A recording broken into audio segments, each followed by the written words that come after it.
Non c'è più nessuno. C'è più nessuno, c'è. Ah. Pronto? Pronto, signora? Sì? Mi dica sì o no. Come? Mi dica sì o no. Ah, io di che si tratta? È una cosa mia, ma ho bisogno che qualcuno che mi dica sì o no. Mi dica sì o no. Diciamo sì. Oh, allora si tromba, signora. Quando si tromba?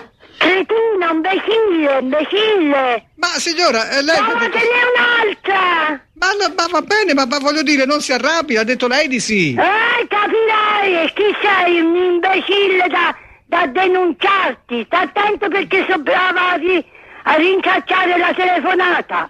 Falla alla tua mamma e alla tua sorella. Ma io avevo pensato... Alla tua mamma e alla tua sorella falle queste cose. Ma non posso, sarebbe un incesto. Allora fallo, cretino, imbecille. Ma io pensavo, appunto, lei ha detto sì. Scemo di scemo, cretino. Scemo e più scemo.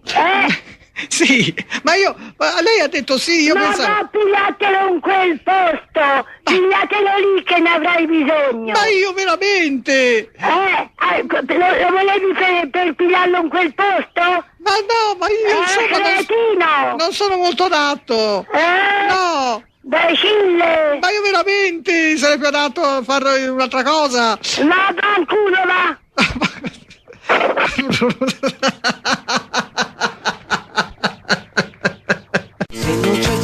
Stasera io m'ammazzo, passerò per pazzo, ma non mi importa ma se c'è il sondazzo, io non mi strapazzo, sto qui e mi sollazzo, non mi rompete il